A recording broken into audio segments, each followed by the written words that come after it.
Hello students, welcome to Shiny maths. 9ஆம் வகுப்பு பயிற்சி 4.2ல் முதல் கணக்கு பார்க்கலாம். ஒரு நாற்கரத்தின் கோணங்களின் விகிதம் 2:4:5:7 எனில் அனைத்து கோண அளவுகளையும் காண்க. அதாவது இதுதான் நாற்கரம், சரிங்களா? நாற்கரத்துக்கு 4 பக்கங்கள் இருக்கும், அதே மாதிரி 4 கோணங்களும் இருக்கும். நம்மள்ட்ட கொஸ்டின்ல இந்த 4 கோணங்களை விகிதத்துல தந்திருக்காங்க.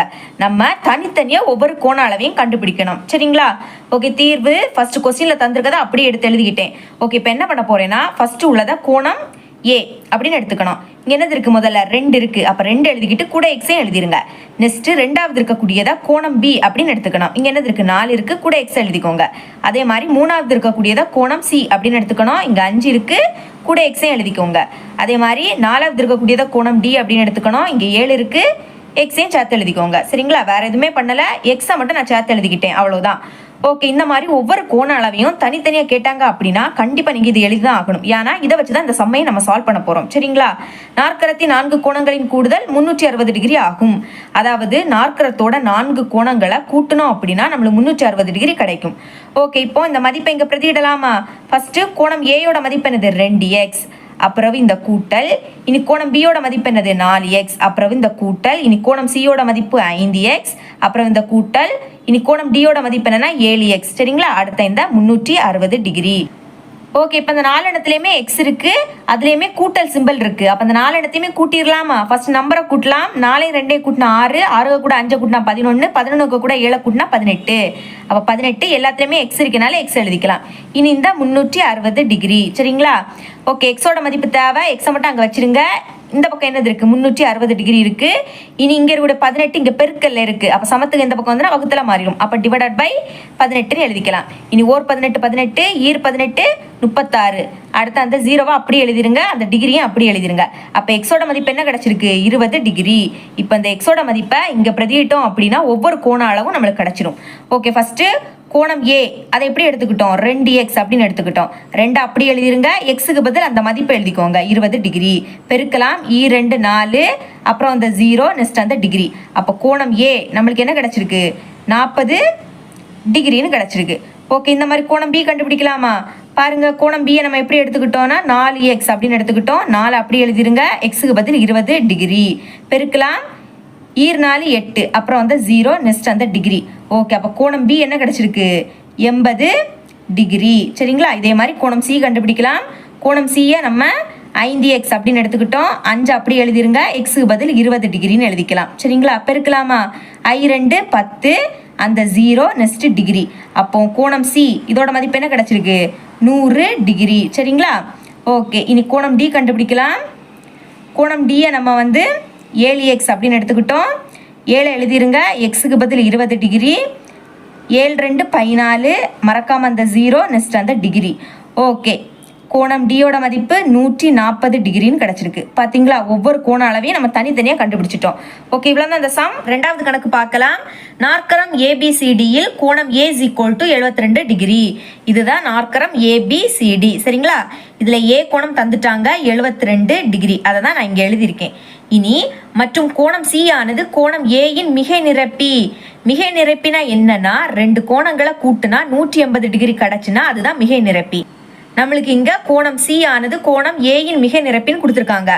அப்போ கோணம் ஏயையும் கோணம் சியையும் கூட்டணும் அப்படின்னா 180 டிகிரி கிடைக்கும். எழுதிக்கலாம். கோணம் ஏ கூட்டல் கோணம் சி = 180 டிகிரி. காரணத்தை பிராக்கெட்ல எழுதிக்கணும், சரிங்களா? மிகை நிரப்பி. ஓகே, இப்போ கோணம் ஏயோட மதிப்பு தெரியும் 72. அப்போ கோணம் ஏக்கு பதில் 72ன்னு எழுதிருங்க. அடுத்த இந்த கூட்டல் கோணம் சி அது தெரியாது, அப்படியே வச்சுக்கலாம். = இங்கே என்னது இருக்கு? 180 டிகிரி. இப்போ கோணம் சி தானே கண்டுபிடிக்கணும், அதை மட்டும் அங்கே வச்சுக்கலாம். இங்கே என்னது இருக்கு? 180 டிகிரி. இங்கே இருக்கக்கூடிய பிளஸ் 72 டிகிரி இந்த பக்கம் வந்துன்னா -72 டிகிரி, சரிங்களா? 180ல இருந்து 72 கழிச்சா 108ன்னு கிடைக்கும், சரிங்களா? அப்புறம் அந்த டிகிரி. இப்போ கோணம் சியோட மதிப்பை ஈஸியாக கண்டுபிடிச்சிட்டோம், பார்த்தீங்களா? இனி மற்ற இரு கோணங்கள் 2x - 10 டிகிரி மற்றும் x கூட்டல் 4 டிகிரி. மற்ற கோணங்களோட மதிப்பு கொடுத்துருக்காங்க. நம்மளுக்கு இப்போ ஏ கோணம் தெரியும், சி கோணமும் தெரியும். அப்போ இனிமே ஃபர்ஸ்ட் இருக்கக்கூடியதை பி கோணம் அப்படின்னு எடுத்துக்கலாம். 2x - 10 degree. அப்புறம் ரெண்டாவது இருக்கக்கூடியதை டி கோணம் அப்படின்னு எடுத்துக்கலாம். x கூட்டல் 4 டிகிரி, சரிங்களா? இப்போ என்ன கண்டுபிடிக்கணும்னா எனில் எக்ஸின் மதிப்பையும் அனைத்து கோண அளவையும் காண்க. அதாவது இந்த எக்ஸோட மதிப்பு என்ன, அப்புறம் எல்லா கோண அளவோட மதிப்பையும் கேட்குறாங்க. சரிங்களா? நான் போன சமலே சொல்லியிருக்கேன், எல்லா கோண அளவு கேட்டாலே உங்களுக்கு ஞாபகம் வர வேண்டியது நாற்கரத்தோட 4 கோணங்களை கூட்டினா 360 டிகிரி கிடைக்கும். இதை வச்சுதான் இனிமே எக்ஸோட மதிப்பை கண்டுபிடிக்க போறோம். சரிங்களா? ஓகே, அதை தான் எழுதியிருக்கேன். நாற்கரத்தின் 4 கோணங்களின் கூடுதல் 360 டிகிரி. ஓகே, இப்போ கோணம் ஏயோட மதிப்பு தெரியும், எழுதிக்கலாமா? இங்க பிரதியிடலாம் 72 டிகிரி. இனி கூட்டல் கோணம் பி, அதை எப்படி எடுத்திருக்கோம்? 2x minus 10 degree. நம்மளுக்கு இங்க கூட்டல் இருக்கனால அந்த பிராக்கெட் போடணும்னு அவசியம் கிடையாது. சரிங்களா? அப்போ 2x மைனஸ் 10 பிராக்கெட்டை ரிமூவ் பண்ணி எழுதிருங்க. இனி இந்த கூட்டல் கோணம் சியோட மதிப்பு 108 டிகிரி, எழுதிக்கலாம் 108 டிகிரி. அப்புறம் இந்த கூட்டல் கோணம் டியோட மதிப்பு எக்ஸ் கூட்டல் 4 டிகிரின்னு கொடுத்துருக்காங்க, அந்த பிராக்கெட் எழுதணும்னு அவசியம் கிடையாது. சரிங்களா? அப்போ எக்ஸ் கூட்டல் 4 அப்படின்னு எழுதிக்கலாம். இனி இங்க என்னது இருக்கு? 360 டிகிரி. இப்போ ஃபர்ஸ்ட் நம்பரை கூட்டலாம், அதுலயும் பிளஸ் குறியீடு இருக்கிறத கூட்டலாம். சரிங்களா? 72ஐயும் 108ஐயும் கூட்டினா 180 கிடைக்கும். 180 கூட 4 கூட்டினா 184 எழுதிக்கலாம். இனி இந்த மைனஸ் 10. சரிங்களா? அப்புறம் பாருங்க, இங்கே எக்ஸ் இருக்கு, இங்கே எக்ஸ் இருக்கு. அப்ப இதை சால்வ் பண்ணலாம். எக்ஸ் முன்னாடி எதுவும் இல்லாட்டா 1 இருக்குன்னு அர்த்தம். ஓகே, ரெண்டுமே பிளஸ் சிம்பிள், அப்ப பிளஸ் போட்டுருங்க. கூட்டலாம், 1 2 கூட்டினா 3, 2லயும் எக்ஸ் இருக்கனால எக்ஸ் எழுதிருங்க. இனிமே இங்க என்னது இருக்கு? 360 டிகிரின்னு இருக்கு. ஓகே, இப்ப பாருங்க, 184ல இருந்து 10 கழிச்சா 174 கிடைக்கும். அப்புறம் கூட்டல் 3x is equal to 360 degree. இப்போ எக்ஸோட மதிப்பு தானே தேவை, அப்போ இதை மட்டும் இங்கே வச்சுக்கலாம். என்னது இருக்கு? 3x இங்கே வச்சுக்கலாம். இனி இங்கே என்னது இருக்கு? 360 டிகிரின்னு இருக்கு. இங்கே என்னுடைய பிளஸ் 174 அந்த பக்கம் போச்சுன்னா மைனஸ் 174 மாறிடும். இப்போ கழிக்கலாம் பாருங்க, 360ஐயும் 174 கழிக்கலாம். இது 10 ஆயிடும், இது 5 ஆயிடும். 10லேருந்து 4 கழிச்சா 6, இனி இது 15 ஆயிடும், இது 2 ஆயிடும். 15லேருந்து 7 கழிச்சா 8, அப்புறம் 2லேருந்து 1 கழிச்சா 1. அப்ப என்ன கிடைச்சிருக்கு? 186 எழுதிக்கலாம். 186 இங்க டிகிரி இருக்கனால நம்மளும் டிகிரின்னு எழுதிக்கணும். ஓகே, இங்க என்னது இருக்கு? 3x அப்படின்னு இருக்கு. நம்ம இப்ப எக்ஸோட மதிப்பு தானே கண்டுபிடிக்கணும், அப்ப எக்ஸை மட்டும் இங்க வச்சிருங்க. இஸ் ஈக்குவல் டு இங்க என்னது இருக்கு? 186 டிகிரி. இனி இங்க 3 பெருக்கல்ல இருக்கு, சமத்துக்கு அந்த பக்கம் போச்சுன்னா வகுத்தலா மாறிடும். அப்ப டிவைடட் பை 3 கேன்சல் பண்ணலாமா? 1 3 3, 6 3 18, இனி 3 6. மறக்காம அந்த டிகிரி. அப்ப எக்ஸோட மதிப்பு என்ன கிடைச்சிருக்கு? 62 டிகிரி. இப்ப எக்ஸோட மதிப்பு கண்டுபிடிச்சாச்சு. இப்போ கோணம் பில எக்ஸ் இருக்கக்கூடிய பிளேஸ்ல நம்ம கண்டுபிடிச்ச மதிப்பை பிரதியிட்டோம் அப்படின்னா பி கோணம் கிடைக்கும். அதே மாதிரி டிலையும் எக்ஸோட மதிப்பை பிரதியிட்டோம்னா டி கோணம் கிடைக்கும். சரிங்களா? ஓகே, இப்ப பாருங்க, கோணம் பிஏ எப்படி எடுத்துக்கிட்டோம்னா 2x மைனஸ் 10 மதிப்பை பிரதியிடலாம். இங்க 2 இருக்கு, எக்ஸோட மதிப்பு 62 டிகிரி மைனஸ் 10. ஓகே, பெருக்கலாம் பாருங்க, 2 4, 2 12 அந்த டிகிரி. இனி மைனஸ் இந்த 10. 124ல இருந்து 10 கழிச்சா என்ன கிடைக்கும்? 114ன்னு கிடைக்கும். டிகிரியை மறக்காம எழுதிருங்க. அப்போ கோணம் பியோட மதிப்பை ஈஸியா கண்டுபிடிச்சிட்டோம். சரிங்களா? இதே மாதிரி கோணம் டி கண்டுபிடிக்கலாமா? எழுதிக்கிறேன் பாருங்க. கோணம் டியை நம்ம எப்படி எடுத்துக்கிட்டோம்னா எக்ஸ் கூட்டல் 4 அப்படின்னு கொஸ்டின்ல கொடுத்துருந்தாங்க. எக்ஸோட மதிப்பு 62 டிகிரி. ஓகே, நெக்ஸ்ட் இந்த கூட்டல் 4. 62ஐயும் 4ஐயும் கூட்டினா என்ன கிடைக்கும்? 66ன்னு கிடைக்கும். மறக்காம அந்த டிகிரி. பாத்தீங்களா? கோணம் டியோட மதிப்பையும் நம்ம ஈஸியா இப்ப கண்டுபிடிச்சிட்டோம். அப்புறம் நான் எல்லா கோணத்தையும் இந்த மாதிரி தனியா எடுத்து எழுதிக்கிட்டேன். சரிங்களா? ஓகே, இவ்வளவு அந்த சம். 3வது கணக்கு பார்க்கலாம். செவ்வகம் ஏபிசிடியில் மூலை விட்டங்கள் ஏசி மற்றும் பிடி ஆனது ஓவில் வெட்டி கொள்கின்றன. அதாவது ஃபர்ஸ்ட் நான் ஒரு செவ்வகம் வரைஞ்சுக்கிட்டேன். இது ஏ, இது பி, இது சி, இது டி. சரிங்களா? இதுல மூலை விட்டம் கொடுத்துருக்காங்க. ஃபர்ஸ்ட் ஏசி, அப்ப ஏ புள்ளியையும் சி புள்ளியையும் இணைத்து கோடு வரைஞ்சேன். அதே மாதிரி பிடி, பி புள்ளியையும் டி புள்ளியையும் இணைச்சு ஒரு கோடு வரைஞ்சுக்கிட்டேன். சரிங்களா? இப்போ இந்த 2 மூலை விட்டங்கள் வெட்டி கொள்கின்ற அந்த புள்ளி தான் ஓ அப்படின்னு கொடுத்துருக்காங்க. மேலும் கோணம் OAB is equal to 46 degree. பாருங்க, படத்தை பாருங்க. OAB, அப்போ OAB, அப்ப இந்த கோணம் 46 டிகிரின்னு கொடுத்துட்டாங்க. நெக்ஸ்ட் எனில் கோணம் OBC காண்க. கோணம் OBC, அப்போ இந்த கோணம் என்ன, அதை தான் நம்ம கண்டுபிடிக்கணும். சரிங்களா? செவ்வகத்தை பொறுத்த வரைக்கும் இந்த மாதிரி 2 மூலை விட்டங்கள் வரைஞ்சிங்கன்னா நம்மளுக்கு மொத்தமா 4 முக்கோணம் கிடைக்கும். இந்த 4 முக்கோணமே இருசம பக்கம் முக்கோணமா தான் இருக்கும். இருசம பக்கம் முக்கோணம்னா 2 பக்கம் சமமா இருக்கும். சரிங்களா? இப்போ நீங்க இந்த முக்கோணத்தை எடுத்துக்கோங்க. சரிங்களா? எழுதிக்கிறேன். முக்கோணம் OAB. பாருங்க, இருசம பக்கம் முக்கோணம்னா இங்க இதுவும் இந்த பக்கமும் நம்மளுக்கு சமமா இருக்கும். OAயும் OBயும் சமம். எழுதிக்கிறேன். OAயும் OBயும் சமம். அதே மாதிரி 2 பக்கம் சமமா இருந்துன்னா 2 கோணமும் என்னது? சமமா இருக்கும். இந்த கோணம் 46 டிகிரினா இதுவுமே என்னது? 46 டிகிரி. அப்போ எழுதிக்கலாமா? பாருங்க, கோணம் OAB இஸ் ஈக்குவல் டு கோணம் OBA. OBA is equal to என்னது? ரெண்டுமே 46 டிகிரி. சரிங்களா? காரணத்தை நீங்கள் இந்த மாதிரி ப்ராக்கெட்டில் எழுதி தான் ஆகணும். அப்போ தான் திரும்ப இந்த கொஸ்டினை பார்க்கும்போது உங்களுக்கு புரியும். சரிங்களா? இரு சம பக்க முக்கோணம் எழுதிட்டோம். சரிங்களா? இப்போ பாருங்க, செவ்வகத்தை பொறுத்த வரைக்கும் 4 கோணம் சமமாக இருக்கும். அதுவும் எல்லா கோணமுமே என்னது? 90 டிகிரி தான். அப்போ கோணம் பியும் என்னது? 90 டிகிரியாக தான் இருக்கும். எழுதிக்கிறேன். கோணம் B is equal to 90 degree. இப்போ இந்த பி கோணம் ரெண்டா பிரியுது பார்த்தீங்களா? அப்போ ஃபர்ஸ்ட் இதை எழுதிக்கலாம். கோணம் OBA எழுதிக்கிறேன். கோணம் OBA. அதே மாதிரி கோணம் OBC ரெண்டா பிரியுது. ஃபர்ஸ்ட் இதை எழுதிக்கிட்டோம், அடுத்த இதை எழுதிக்கணும். OBC. சரிங்களா? கோணம் OBC இஸ் ஈக்குவல் டு இந்த 90 டிகிரி. இப்போ நம்மளுக்கு கோணம் OBA அது தெரியும். OBA இது என்னது? 46 டிகிரி. அப்போ இதுக்கு பதில் 46 டிகிரின்னு எழுதிக்கலாம். கூட்டல் இது தெரியாது, இதை தான் நம்ம கண்டுபிடிக்கணும். அப்படியே வச்சுக்கலாம். ஓகே, இந்த சைடில் இருக்கக்கூடிய 90 டிகிரி அப்படி எழுதிக்கலாம். இதுதான் கண்டுபிடிக்கணும், அதை மட்டும் இங்கே வச்சிருங்க. கோணம் OBC இஸ் ஈக்குவல் டு இங்கே 90 டிகிரி இருக்குது. இங்கே இருக்கக்கூடிய ப்ளஸ் 46 டிகிரி சமத்துக்கு எந்த பக்கம் வந்துன்னா மைனஸ் 46 டிகிரியாக மாறிடும். கழிக்கலாமா? 90 46 கழிக்கலாம். இது 10 ஆயிடும், இது 8 ஆயிடும். 10லேருந்து 6 கழிச்சா 4, 8லேருந்து 4 கழிச்சா 4. அப்போ என்ன கிடைக்குது? 44. மறக்காமல் அந்த டிகிரி எழுதிக்கணும். கொஸ்டினை கேட்ட மாதிரி கோணம் OBC இதோட மதிப்பை நம்ம ஈஸியாக கண்டுபிடிச்சிட்டோம். சரிங்களா? இவ்வளவு அந்த சம். 4வது கணக்கு பார்க்கலாம். சாய் சதுரத்தின் மூலை விட்டங்களின் நீளங்கள் 12 சென்டிமீட்டர் மற்றும் 16 சென்டிமீட்டர் எனில் சாய் சதுரத்தின் பக்க அளவு காண்க. நம்மளுக்கு மூலை விட்டத்தோட நீளம் தந்திருக்காங்க. சரிங்களா? இப்போ இதுதான் சாய் சதுரம், இது வந்து மூலை விட்டம்.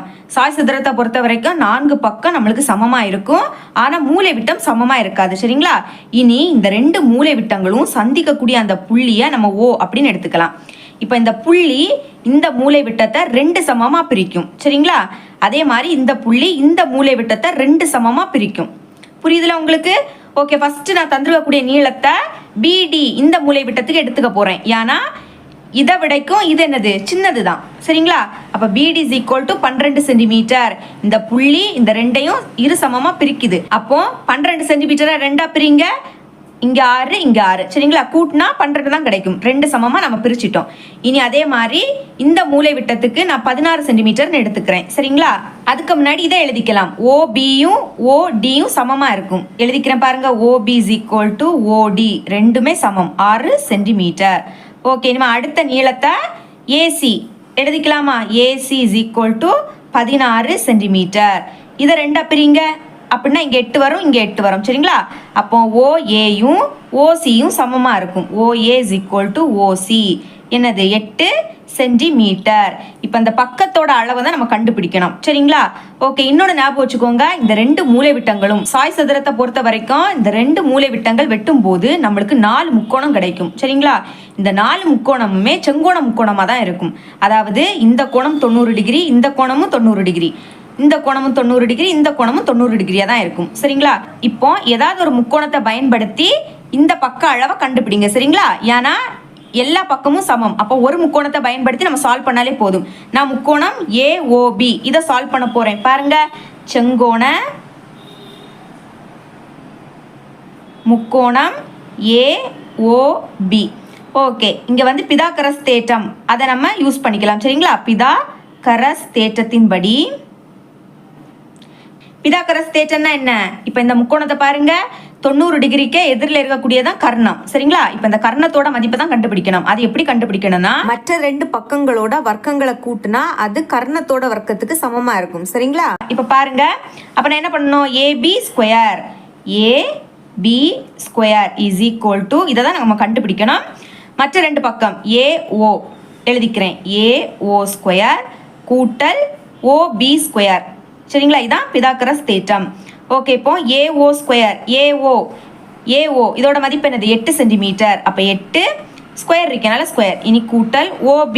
பாருங்க, OB நம்ம எப்படி எடுத்துக்கிட்டோம்? 6ன்னு எடுத்துக்கிட்டோம். அப்போ 6 இந்த ஸ்கொயர். 8 ஸ்கொயரோட மதிப்பு என்னது? 64 கூட்டல் 6 ஸ்கொயரோட மதிப்பு 36. கூட்டிடலாமா? 4ஐயும் 6ஐயும் கூட்டினா 10. அப்போ இங்கே 0 பாக்கி 1. 6ஐயும் 1ஐயும் கூட்டினா 7. 7க்கு கூட 3 கூட்டினா 10. அப்போ AB ஸ்கொயரோட வேல்யூ என்னது? 100ன்னு கிடைச்சிருக்கு. ஆனால் நம்மளுக்கு ஏபி பக்கத்தை தானே கண்டுபிடிக்கணும். அப்போ என்ன பண்ணலாம், ஏபியை தான் கண்டுபிடிக்கணும். இந்த ஸ்கொயரை அந்த பக்கம் கொண்டு போயிடலாம். இந்த ஸ்கொயர் அந்த பக்கம் போச்சுன்னா ரூட்டாக மாறிடும். Root of 100. இப்போ 100 எப்படி எழுதலாம், 10 × 10ன்னு எழுதலாமா, பெருக்குனாலும் 100 தான் கிடைக்கும். அப்போ ரூட்டுக்குள்ள 2 10ன்னா ஒரு 10 வெளியே எடுக்கலாமா, பாருங்க 10 சென்டிமீட்டர். அப்போ ஏபியோட மதிப்பு ஈஸியாக நம்மளுக்கு கிடைச்சிடுச்சு. சாய் சதுரத்துக்கு எல்லா பக்கமுமே சமமாக இருக்கும். அப்போ இது 10 சென்டிமீட்டர்னா இதுவுமே என்னது 10 சென்டிமீட்டர், இதுவும் 10 சென்டிமீட்டர், இதுவும் 10 சென்டிமீட்டர். அப்போ எழுதிக்கலாம், therefore AB is equal to BC is equal to CD is equal to AD. என்னன்னா 10 சென்டிமீட்டராக தான் இருக்கும். பார்த்தீங்களா, ரொம்ப ஒரு ஈஸியான ஒரு கொஸ்டின் தான். சால்வ் பண்ணி பாருங்க. 5வது கணக்கு பார்க்கலாம். இணைகரத்தின் கோண இருசம வெட்டிகள் செவ்வகத்தை அமைக்கும் என நிறுவுக. அதாவது ஃபர்ஸ்ட் நான் ஒரு இணைகரம் வரைஞ்சிட்டேன் சரிங்களா. இது ஏ, இது பி, இது சி, இது டி. இப்போ இந்த இணைகரத்தோட இருசம வெட்டி ஒரு செவ்வகத்தை அமைக்கும், அதை தான் நம்ம நிரூபிக்கணும். இருசம வெட்டினா என்னன்னா, இப்போ இந்த ஏ கோணத்தை 2 சமமா பிரிக்கக்கூடிய கோடு தான் இருசம வெட்டி. அதே மாதிரி பி கோணத்துக்கும் நான் வரைஞ்சிக்கிட்டேன், சி கோணத்துக்கும் வரைஞ்சிருக்கேன், டி கோணத்துக்கும் வரைஞ்சிருக்கேன் சரிங்களா. இருசம வெட்டினா புரியுதுல, ஒரு கோணத்தை 2 சமமா பிரிக்கிற கோடு தான் இருசம வெட்டி சரிங்களா. இப்போ பாருங்க, இந்த 2 கோடுகளும் வெட்டும் போது இங்க ஒரு புள்ளி உருவாகுது. இதுக்கு நம்ம பி அப்படி நேம் கொடுக்கலாம். அதே மாதிரி இந்த 2 கோடுகள் வெட்டும் போது இங்க ஒரு புள்ளி உருவாகும். இதுக்கு நான் கியூ அப்படி நேம் கொடுக்குறேன். இனிமே இந்த 2 கோடுகள் வெட்டும் போது இங்க ஒரு புள்ளி உருவாகும். இதுக்கு நான் ஆர் அப்படி நேம் கொடுக்கலாம். இனிமே இந்த 2 கோடுகள் வெட்டும் போது இங்க ஒரு புள்ளி உருவாகும். இதுக்கு நான் எஸ் அப்படி நேம் கொடுக்கலாம்.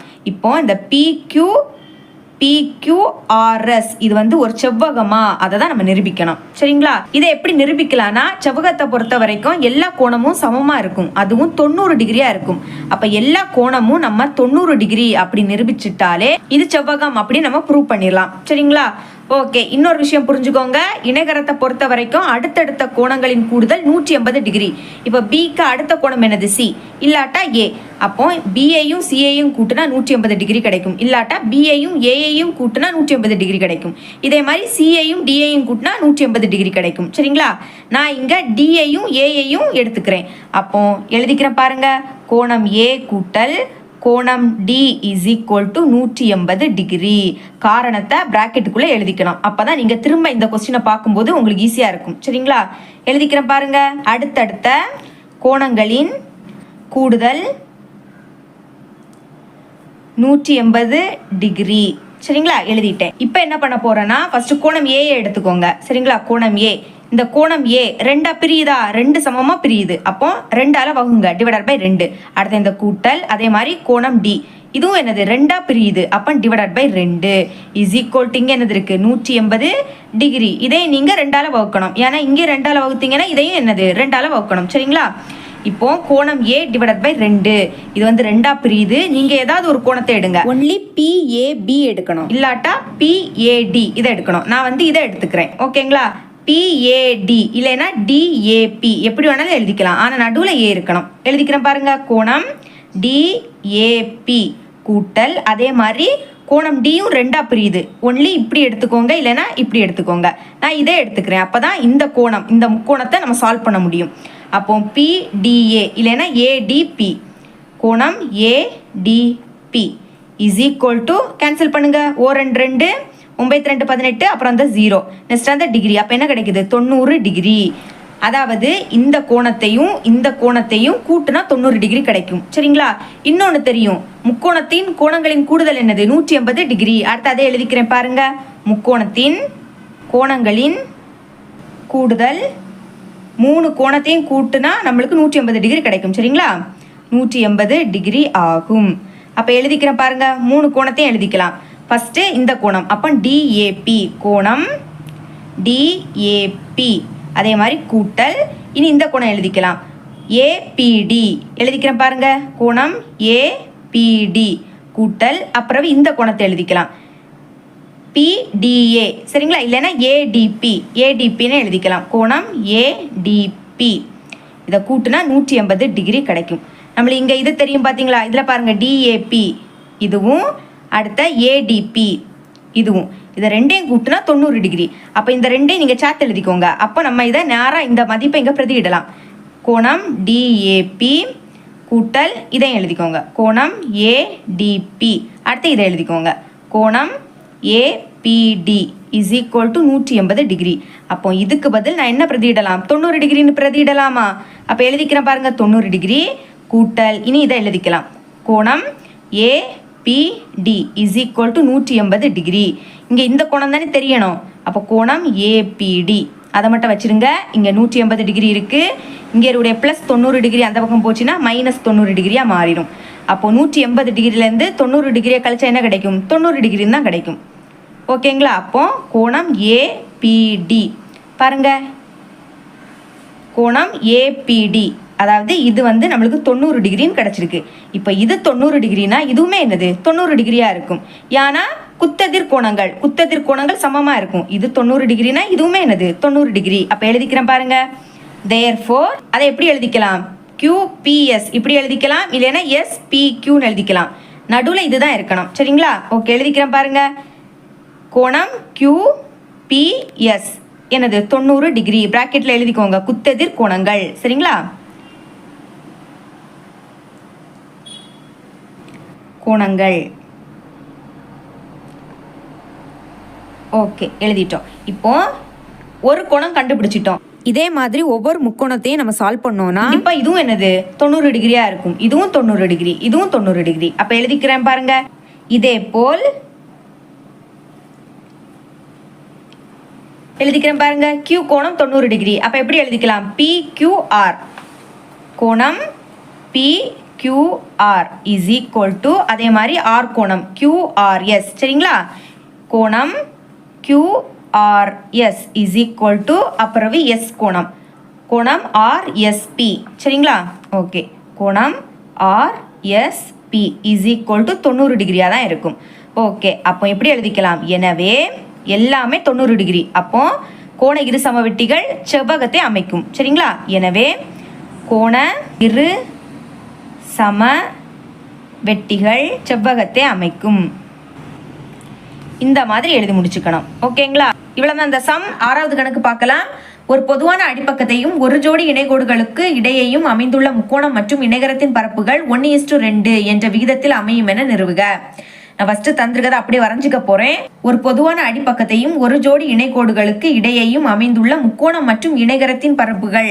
ஃபர்ஸ்ட் நம்ம வந்து ஒரு ஜோடி இணைகோடுகள் வரையலாம். சரிங்களா? இணைகோடுகள்னா என்னன்னா அந்த ரெண்டு கோடுகளுக்கும் இடையே உள்ள தொலைவு வந்து சமமா இருக்கும். ஓகே, பாருங்க, இந்த ரெண்டு கோடுகளுக்கும் இடையே உள்ள தொலைவு எங்க பார்த்தாலும் சமமா இருக்கும். சரிங்களா? இப்போ இது L1, நெக்ஸ்ட் இது L2. இனி பொதுவான அடிப்பக்கத்தை உடைய முக்கோணம் மற்றும் இணைகரம் ரெண்டையும் வரைஞ்சிக்கலாம். ஃபர்ஸ்ட் நான் முக்கோணம் வரைய போறேன் பாருங்க. முக்கோணம் வரையலாம். ஓகே, வரைஞ்சிட்டேன். இப்போ அந்த முக்கோணத்தோட அடிப்பக்கமும் இணைகரத்தோட அடிப்பக்கமும் பொதுவா இருக்கணும். அப்போ இதோட அடிப்பக்கத்துல இருந்தே இணைகரத்தை வரைங்க.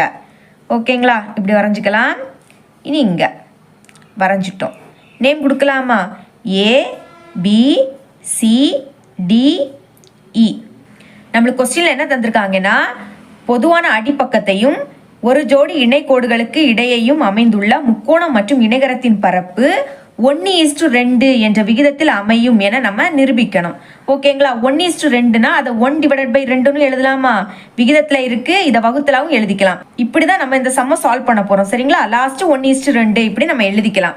ஓகே, இப்போ தனித்தனியா கண்டுபிடிக்க போறோம். முதல்ல முக்கோணத்தின் பரப்பு கண்டுபிடிக்க போறோம். அதுக்கப்புறம் இணைகரத்தின் பரப்பு கண்டுபிடிக்கலாம். எழுதிக்கிறேன் பாருங்க. முக்கோணத்தின் பரப்பு ஃபார்முலா, முக்கோணத்தோட பரப்பு கண்டுபிடிக்கக்கூடிய ஃபார்முலா என்னன்னா 1/2 இன்டூ B இன்டூ H. இதுதான் நம்மளோட ஃபார்முலா.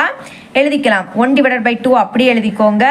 Bனா என்னன்னா அகலம். இந்த முக்கோணத்தை பாருங்க, அகலம்னா Aல இருந்து B அப்படியே எழுதிக்கலாம், AB. இனி இன்டூ H. Hனா என்னன்னா உயரம். உயரம்னா நான் ஆல்ரெடி சொன்னேன், இந்த ரெண்டு இணைகோடுகளுக்கும் இடையே உள்ள அந்த தூரம் வந்து சமமா இருக்கும். அப்போ இதை நான் வந்து H அப்படின்னு எடுத்துக்கிறேன். சரிங்களா? ஓகே, அப்போ H நான் வந்து அப்படியே வச்சுக்கிறேன். இப்போ இதை சமன்பாடு 1 அப்படின்னு எடுத்துக்கலாம். இனிமே இணைகரத்தின் பரப்பு அந்த ஃபார்முலா எழுதிக்கலாமா?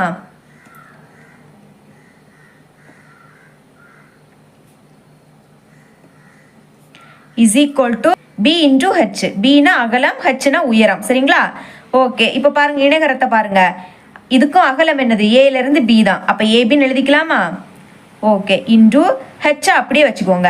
இதை நான் சமன்பாடு 2 அப்படின்னு எழுதிக்க போகிறேன். இப்போ சமன்பாடு 1 பாருங்க, ஏபி இன்டு ஹெச் இருக்கு. அதே மாதிரி சமன்பாடு 2ல என்னது இருக்கு, ஏபி இன்டு ஹெச் இருக்கு. ஏபி இன்டு ஹெச்னா இணைகரத்தின் பரப்பு. அப்போ இங்க ஏபி இன்டு ஹெச்சுக்கு பதில் நான் இங்க இணைகரத்தின் பரப்பு நாங்கள் எழுதிக்கலாமா? அப்போ சமன்பாடு 2 சமன்பாடு 1ல நம்ம பிரதியிடலாம். பாருங்க, சமன்பாடு 2ஐ சமன்பாடு 1ல் பிரதியிட. சமன்பாடு 1 அப்படியே எழுதிக்கலாம், முக்கோணத்தின் பரப்பு. சமன்பாடு 1 என்னன்னா முக்கோணத்தின் பரப்பு is equal to 1 divided by 2 into என்ன இருக்கு, ஏபி இன்டு ஹெச். வேணா பிராக்கெட்டில் எழுதிக்கோங்க, ஏபி இன்டு ஹெச். இப்போ என்ன பண்ண போகிறோம், ஏபி இன்டு ஹெச்சுக்கு பதில் இணைகரத்தின் பரப்புன்னு எழுதிக்க போகிறோம். ஏன்னா ஏபி இன்டு ஹெச் என்னது, இணைகரத்தின் பரப்பு. மாற்றி எழுதிக்கலாமா? அப்போ இதை முதல்ல அப்படியே எழுதிக்கலாம். இதை அப்படியே எழுதிக்கலாம், முக்கோணத்தின் பரப்பு is equal to 1 divided by 2 into பிராக்கெட்டே போட்டுக்கோங்க, இணைகரத்தின் பரப்பு. ஓகே, இப்போ பாருங்க, இந்த இணைகரத்தின் பரப்பு இங்க பெருக்கல்ல இருக்கு. சமத்தில் எந்த பக்கம் வந்துன்னா வகுத்தலா மாறிடும். அப்போ எழுதிக்கலாமா? முதல்ல முக்கோணத்தின் பரப்பு அதை அப்படியே எழுதிக்கலாம், டிவைடட் பை இந்த இணைகரத்தின் பரப்பை டிவைடருக்கு கீழே எழுதிக்கோங்க.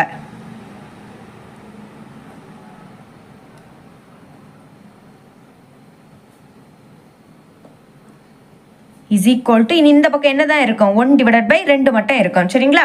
இப்போ பாருங்க, வகுத்தல இருக்கிறத விகிதத்தில் எழுதலாமா? அப்போ எழுதிக்கிறேன் பாருங்க, முக்கோணத்தின் பரப்பு ஈஸ்ட் இணைகரத்தின் பரப்பு இஸ் ஈக்குவல் டு, இதே அப்படி எழுதிக்கலாம், 1 டிவைடட் பை 2னா 1:2 எழுதிக்கலாம்.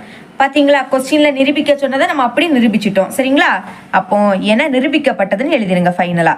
என நிரூபிக்கப்பட்டது. இடந்த வேலை நான் கீழே எழுதிக்கிறேன், நீங்கள் ஒரே லைனில் எழுதிக்கோங்க. ஓகே, இவ்வளோ தான் இந்த சம். இது உங்களுக்கு கிளியராக அண்டர்ஸ்டாண்ட் ஆயிருக்கும் நம்புறேன். 7வது கணக்கு பார்க்கலாம். இரும்பு கம்பிகள் ABCDE மற்றும் F ஆனது படத்தில் உள்ளவாறு ஒரு பாலத்தை அமைக்கின்றது. உங்கள் புக்கில் ஒரு படம் கொடுத்துருக்காங்க. சரிங்களா? அதை அப்படியே வரைஞ்சிக்கிட்டேன். இப்போ இது வந்து A கம்பி, அப்புறம் இது B கம்பி, இது C, நெக்ஸ்ட் இது E, இது F, இது D. ஓகேங்களா? இனி இதில் A மற்றும் B இணை. இந்த மாதிரி இடையில 2 கோடுனா இணைன்னு அர்த்தம். சரிங்களா? இது A கம்பி, இது B கம்பி, இந்த ரெண்டுமே இணைன்னு கொடுத்துருக்காங்க. இணைனா என்னன்னா, இந்த 2 கம்பிகளுக்கும் இடையே உள்ள தொலைவு வந்து எங்க பார்த்தாலும் சமமா இருக்கும். இணைன்னு கொடுத்துருக்கனால இங்க ஒரு கோடு வரைஞ்சுக்கிறேன், ஒரே ஒரு கோடு. அப்பதான் உங்களுக்கு எதெல்லாம் இணைன்னு உங்களுக்கு புரியும். சரிங்களா? நெக்ஸ்ட் சியும் டியும் இணை. சி கம்பி எது, இது சி, டி இது. இங்க வந்து 2 கோடு போட்டுக்கிறேன், இங்கேயும் இங்கேயும். ஓகே, அப்புறம் இ மற்றும் எஃப் இணை. இது இ, இது எஃப், இங்க 3 கோடு போட்டுக்கிறேன். சரிங்களா? ஓகே, இது நம்மளுக்கு கொஸ்டின்ல தந்திருக்காங்க. எனில் கொடுக்கப்பட்ட கம்பிகளுக்கு இடைப்பட்ட கோணங்களை காண்க. நம்மளுக்கு கொஸ்டின் தந்திருக்காங்க, அந்த 2 கம்பிகளுக்கும் இடையே உள்ள கோணம் என்ன, அதை தான் நம்ம கண்டுபிடிக்கணும். சரிங்களா? ஃபர்ஸ்ட் சப்டிவிஷன் என்னன்னா பி மற்றும் சி. பி கம்பி எது, இது பி, சி இது. அப்போ இந்த 2 கம்பிகளுக்கும் இடையே உள்ள கோணம் ஒன்று இது, இன்னொன்று இது. இது கொடுத்துட்டாங்க, நம்ம இதை தான் கண்டுபிடிக்கணும். சரிங்களா? இப்போதைக்கு நான் இதுக்கு 1 அப்படின்னு நேம் கொடுக்குறேன். ஃபர்ஸ்ட் என்னெல்லாம் கண்டுபிடிக்கணுமோ அந்த கோணத்துக்கு நம்ம நேம் கொடுத்துக்கலாம், அப்புறம் கண்டுபிடிக்கலாம். ஓகேங்களா? இந்த கோணத்துக்கு 1 அப்படின்னு நான் நேம் கொடுக்குறேன். இனி செகண்ட் சப்டிவிஷன் டி மற்றும் இ. டி எது, இது இ இது. அப்போ இந்த 2 கம்பிகளுக்கும் இடைப்பட்ட கோணம் இது. சரிங்களா? அடுத்து இதை கண்டுபிடிக்கணும். இதுக்கு 2 அப்படின்னு நான் நேம் கொடுக்குறேன். இனி தேர்ட் சப்டிவிஷன் என்னன்னா டி மற்றும் எஃப். இது டி, இது எஃப். அப்போ இந்த 2 கம்பிகளுக்கு இடைப்பட்ட கோணம் இது. சரிங்களா? இதுக்கு 3 அப்படின்னு நான் நேம் கொடுக்குறேன். இனி சி மற்றும் எஃப். இது சி, இது எஃப். அப்போ இந்த கோணத்தை கண்டுபிடிக்கணும். இதுக்கு நான் 4 அப்படி நான் நேம் கொடுக்குறேன். ஓகேங்களா? ஃபர்ஸ்ட் இந்த கோணத்தை கண்டுபிடிக்கணும். சரிங்களா? அப்போ எழுதிக்கலாம், பி மற்றும் சி இக்கு இடைப்பட்ட கோணம் கண்டுபிடிக்கலாமா? பி மற்றும் சிக்கு இடைப்பட்ட கோணம் இஸ் ஈக்குவல் டு, ரொம்பவே சிம்பிள். பாருங்க, இது எக்ஸ் ஷேப்ல இருக்கா? அதாவது இந்த மாதிரி இருந்துன்னா இங்க என்ன கோணம் உருவாகுதோ அதே தான் இங்கேயும். இந்த 2 கோணமும் சமமா இருக்கும். ஏன்னா இது வந்து குத்தெதிர் கோணங்கள், எப்பவுமே குத்தெதிர் கோணங்கள் சமம். அப்ப இது 30 டிகிரினா இதுவுமே என்னது 30 டிகிரி. டைரக்டா எழுதிடலாமா? 30 டிகிரி. காரணத்தை பிராக்கெட்ல எழுதுங்க, அப்பதான் உங்களுக்கு திரும்ப இந்த கொஸ்டினை பார்க்கும்போது புரியும். சரிங்களா? குத்தெதிர் கோணங்கள் சமம். ஓகே, எழுதிட்டேன். இனிமே செகண்ட் சப்டிவிஷன் டி மற்றும் இ, அதாவது இந்த கோணத்தை கண்டுபிடிக்கணும். ஃபர்ஸ்ட் பாருங்க, இப்போ இந்த கோடை இணையா இருக்கு, அப்புறம் இந்த கோடை இணையா இருக்கு. இப்படி இருக்கும்போது எதிரெதிர் பக்கங்கள் கண்டிப்பா சமமா இருக்கும். இணைகரத்துக்கு எதிரெதிர் பக்கங்கள் சமம். இதுல இருந்து இது வரைக்கும் என்ன அளவு இருக்கோ அதுதான் இங்க இருந்து இங்கே இருக்கும். அதே மாதிரி இங்க இருந்து இங்க என்ன இருக்கோ அதுதான் இங்க இருந்து இங்கே இருக்கும். சரிங்களா? அப்ப இது வந்து இணைகரம். இப்ப நேம் கொடுக்குறேன் பாருங்க, PQRS நேம் கொடுத்துட்டேன். இணைகரத்தை பொறுத்த வரைக்கும் எதிரெதிர் பக்கங்கள் சமமா இருக்கும். இப்ப பாருங்க, P கோணம் 75 டிகிரி, இதுக்கு எதிரில் இருக்கக்கூடிய கோணம் R கோணம். அப்ப இங்க 75 டிகிரினா இதுவுமே என்னது 75 டிகிரி. பாத்தீங்களா? டைரக்டா கண்டுபிடிச்சிட்டோம். இனி இந்த கோணத்தை கண்டுபிடிச்சா இதே மதிப்பு தான் இந்த கோணமும். சரிங்களா? அப்ப இந்த கோணத்தை நம்ம முதல்ல கண்டுபிடிக்கணும். இணைகரத்தை பொறுத்த வரைக்கும் எதிரெதிர் கோணங்கள் சமம். அதே மாதிரி அடுத்தடுத்த கோணங்களின் கூடுதல் 180 டிகிரி. இப்போ P கோணத்துக்கு அடுத்த கோணம் என்னது Q. அப்ப இந்த ரெண்டையும் கூட்டினா 180 டிகிரி கிடைக்கும். அதே மாதிரி Q கோணத்துக்கு அடுத்த கோணம் என்னது R கோணம். அப்ப இதை ரெண்டையும் கூட்டினா 180 டிகிரி கிடைக்கும். அதை வச்சுதான் இதை கண்டுபிடிக்க போறோம். சரிங்களா? ஓகே, அப்போ செகண்ட் சப்டிவிஷன் D மற்றும் E. ஓகே, செகண்ட் சப்டிவிஷன் கண்டுபிடிக்கலாம். P கோணத்தையும் Q கோணத்தையும் கூட்டினா 180 டிகிரி கிடைக்கும். எழுதிக்கலாம். கோணம் P கூட்டல் கோணம் Q is equal to 180 degree. காரணத்தை எழுதிக்கோங்க. இணைகரத்தின் அடுத்தடுத்த கோணங்களின் கூடுதல் 180 டிகிரி. எழுதிக்கலாமா? ஓகே, எழுதிட்டோம். இப்போ நம்மளுக்கு P கோணம் தெரியும் 75 டிகிரி. எழுதிடலாம். P கோணத்துக்கு பதில் 75 டிகிரின்னு எழுதிருங்க. கூட்டல், இனி இது தெரியாது, அதான் கண்டுபிடிக்கணும். அப்படியே வச்சுக்கலாம். இனி இந்த 180 டிகிரி கண்டுபிடிக்கிறத மட்டும் இங்க வச்சுக்கோங்க. சரிங்களா? கோணம் Q is equal to இங்க 180 டிகிரி இருக்கு.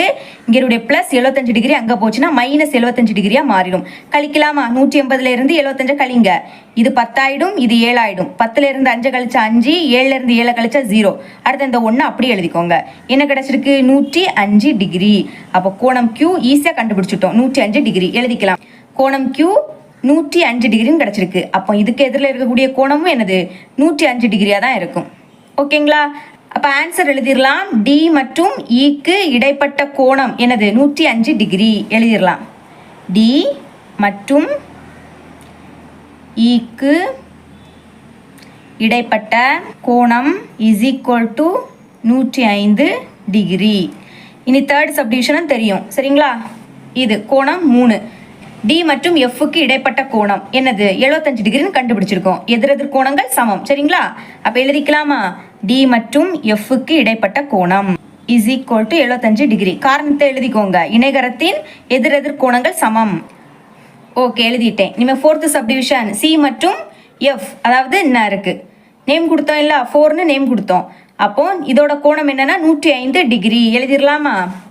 ஃபோர்த் சப்டிவிஷன் C மற்றும் Fக்கு இடைப்பட்ட கோணம் is equal to 105 டிகிரி. காரணத்தை பிராக்கெட்ல எழுதிக்கோங்க. இணைகரத்தின் எதிரெதிர் கோணங்கள் சமம். ஓகே, இவ்வளவுதான் இந்த சம். 8வது கணக்கு பார்க்கலாம். படம் 4.39 உங்க புக்கில் ஒரு படம் தந்திருக்காங்க. அதை நான் அப்படியே வரைஞ்சுக்கிட்டேன். சரிங்களா? இதுல கோணம் A is equal to 64 degree, கோணம் ABC is equal to 58 degree, BO மற்றும் CO ஆனது கோணம் ABC மற்றும் கோணம் ACBயின் இரு சம வெட்டிகள் எனில் முக்கோணம் ABCயில் x டிகிரி மற்றும் y டிகிரி காண்க. இந்த x டிகிரியோட மதிப்பென்ன, y டிகிரியோட மதிப்பென்ன, அதை தான் நம்ம கண்டுபிடிக்கணும். சரிங்களா? இது எப்படி கண்டுபிடிக்கலாம்னா, ஃபர்ஸ்ட் இந்த y டிகிரி கண்டுபிடிக்கலாம். ஏன்னா இங்க இந்த OCயும் BOவும் இரு சம வெட்டின்னு கொடுத்துருந்தாங்க. இரு சம வெட்டினா என்னன்னா, இந்த கோணத்தை 2 சமமா பிரிக்கும், அதாவது பாதியா பிரிக்கும். அப்ப அந்த C கோணம், இந்த மொத்த கோணத்தையும் கண்டுபிடிச்சேன்னா அதுல பாதி தானே y டிகிரி, பாதினா நீங்க அதை 2ஆல வகுத்தாலே போதும், ஈஸியா கிடைச்சிடும். ஓகே, அப்ப அந்த C கோணத்தை நம்ம முதல்ல கண்டுபிடிக்க போறேன். அதுக்கு ABC இந்த பெரிய முக்கோணத்தை வச்சுதான் சால்வ் பண்ண போறோம். எழுதிக்கலாம். முக்கோணம் ABCயில் இதுல பாருங்க, இந்த A கோணம் தெரியும், B கோணம் இதுல இருந்து இது வரைக்கும் தெரியும், இந்த C கோணத்தை தான் கண்டுபிடிக்கணும். ஒரே ஒரு மதிப்பு தான் கண்டுபிடிக்கணும். அப்போ எப்படி சால்வ் பண்ணலாம்? முக்கோணத்தோட 3 கோணங்களின் கூடுதல் 180 டிகிரி, அதை வச்சுதான் சால்வ் பண்ண போறோம். அப்ப இந்த முக்கோணத்தோட 3 கோணங்களை கூட்டலாமா? கோணம் A கூட்டல் கோணம் B கூட்டல் கோணம் C. எழுதிக்கிறேன். கோணம் A கூட்டல் கோணம் B கூட்டல் கோணம் C 3 கூட்டினா 180 டிகிரி கிடைக்கும். பிராக்கெட்ல எழுதிக்கோங்க. காரணத்தை எழுதினாதான் திரும்ப இந்த கொஸ்டினை பார்க்கும்போது உங்களுக்கு புரியும். சரிங்களா? முக்கோணத்தோட 3 கோணங்களின் கூடுதல் 180 டிகிரி. ஓகே, எழுதிட்டேன். இப்ப மதிப்பை பிரதியிடலாம். கோணம் A என்னன்னா 64 டிகிரி. அடுத்த கூட்டல் கோணம் B 58 டிகிரி. சரிங்களா? கூட்டல் இனி கோணம் C தெரியாது, அதை அப்படியே வச்சுக்கலாம். இஸ் ஈக்குவல் டு இந்த 180 டிகிரி. இப்போ முதல்ல இதை ரெண்டையும் கூட்டலாமா? 4ஐயும் 8ஐயும் கூட்டினா 12. அப்போ இங்கே 2 பாக்கி 1. 6ஐயும் 1ஐயும் கூட்டினா 7. 7க்கு கூட 5 கூட்டினா 12. அடுத்து அந்த டிகிரி கூட்டல் கோணம் C is equal to 180 degree. கண்டுபிடிக்க வேண்டியதை மட்டும் இங்கே வச்சுக்கோங்க. கோணம் சி இஸ் ஈக்குவல் டு இங்கே 180 டிகிரி இருக்கு, பிளஸ் 122 இங்கே வந்துன்னா மைனஸ் 122 டிகிரியாக மாறிடும். கழிக்கலாமா? 180லேருந்து 122 கழிங்க. இது 10 ஆயிடும், இது 7 ஆயிடும். 10லேருந்து 2 கழிச்சா 8, 7லேருந்து 2 கழிச்சா 5, 1லேருந்து 1 கழிச்சா 0. அப்போ என்ன கிடைக்குது? 58 டிகிரி. எழுதிடலாமா? இப்போ கோணம் சியோட மதிப்பை ஈஸியாக கண்டுபிடிச்சிட்டோம். இப்போ இதில் பாதி தானே ஒய் டிகிரி, எழுதிடலாமா? அப்போ Y degree is equal to கோணம் சியை 2ஆல் வகுத்தாலே போதும். கோணம் சி என்னது? 58 டிகிரி டிவைடட் பை 2. கேன்சல் பண்ணலாமா? 2 2 4 பாக்கி 1. இப்போ 18 ஆயிடும். 9 18. அப்போ 29 டிகிரி. காரணத்தை பிராக்கெட்ல எழுதிக்கோங்க. ஏன் நம்ம 2ஆல் வகுத்தோம் அப்படின்னு. நமக்கு இதுல CO இருசம வெட்டி, அதனாலதான் 2ஆல் வகுத்தோம். சரிங்களா? எழுதிக்கலாம். CO ஆனது இருசம வெட்டி. சரிங்களா? அப்போ Y degree is equal to 29 டிகிரின்னு கிடைச்சிருக்கு. இனிமே எக்ஸ் டிகிரியை மட்டும் கண்டுபிடிச்சாலே போதும். இப்போ பாருங்க, இந்த மொத்த கோணம் 58 டிகிரி. அப்ப இதுல பாதி 29 டிகிரி. அப்ப இதுவுமே என்னது? 29 டிகிரியா தான் இருக்கும். அதே மாதிரி தானே இந்த OB, இதுவும் இருசம வெட்டி. இந்த மொத்த கோணம் 58 டிகிரி. இதுல பாதி என்னது? இப்பதானே கண்டுபிடிச்சோம், 29 டிகிரி. 58 2ஆல் வகுக்கும் போது 29 தான் கிடைச்சி. அப்ப இதுவுமே நம்மளுக்கு 29 டிகிரியா தான் இருக்கும். ஓகே, இப்ப இந்த முக்கோணத்தை சால்வ் பண்ண போறோம். சரிங்களா? இந்த 2 மதிப்பும் தெரியும், இதுதான் கண்டுபிடிக்கணும். சேம் அதே மாதிரி முக்கோணத்தோட 3 கோணங்களின் கூடுதல் 180 டிகிரி. அதை வச்சுதான் சால்வ் பண்ண போறோம். முதல்ல முக்கோணத்தோட நேம் எழுதிக்கலாம். OBC எழுதிக்கலாமா? முக்கோணம் OBC இல் ஓகே கோணம் ஓவையும் பியையும் சியையும் கூட்டலாம். கோணம் O கூட்டல் கோணம் B கூட்டல் கோணம் C is equal to 180 degree. கோணம் ஓ தான் கண்டுபிடிக்கணும். அதை எக்ஸ் டிகிரின்னு கொடுத்துருந்தாங்க. கூட்டல் கோணம் பி 29 டிகிரி கூட்டல் கோணம் சியும் 29 degree is equal to 180 degree. X degree அப்படியே எழுதிக்கலாம். கூட்டல் 9ஐயும் 9ஐயும் கூட்டினா 18. அப்போ இங்கே 8 பாக்கி 1. 2ஐயும் 1ஐயும் கூட்டினா 3, 3க்கு கூட 2 கூட்டினா 5. அப்போ என்னது கிடைக்குது? 58 degree is equal to 180 degree. X degree தானே கண்டுபிடிக்கணும். அப்போ எக்ஸ் டிகிரியை மட்டும் இங்கே வச்சுக்கோங்க. இனி இந்த பக்கம் 180 டிகிரி இருக்கு, இங்கே இருக்க பிளஸ் 58 டிகிரி அங்கே வந்துன்னா மைனஸ் 58 டிகிரியா மாறிடும். கழிச்சிடலாமா? பாருங்க, 180ல இருந்து 58 கழிக்கலாம். இது 10 ஆயிடும், இது 7 ஆயிடும். 10லேருந்து 8 கழிச்சா 2, 7லேருந்து 5 கழிச்சா 2 கிடைக்கும். அடுத்து இந்த 1 அப்படியே எழுதிருங்க. அப்போ 122 டிகிரி எழுதிடலாமா? Is equal to 122 degree. அப்போ எக்ஸ் டிகிரியோட மதிப்பு 122 டிகிரி. நான் இங்கே எழுதிக்கிறேன் இடம் தேவையில்லானால. எக்ஸ் டிகிரியோட மதிப்பு 122 டிகிரி. பார்த்தீங்களா? ஒய் டிகிரியோட மதிப்பும் எக்ஸ் டிகிரியோட மதிப்பும் ஈஸியாக கண்டுபிடிச்சிட்டோம். இவ்வளோதான் அந்த சம். 9வது கணக்கு பார்க்கலாம். படம் 4.40 உங்க புக்கில் ஒரு படம் தந்திருக்காங்க, அதை நான் அப்படியே வரைஞ்சிக்கிட்டேன். சரிங்களா? இதுல AB is equal to 2, AB இது வந்து 2. இனி BC is equal to 6, BC இது 6ன்னு தந்திருக்காங்க. AE is equal to 6, AE இதுவும் என்னது? 6 தான்.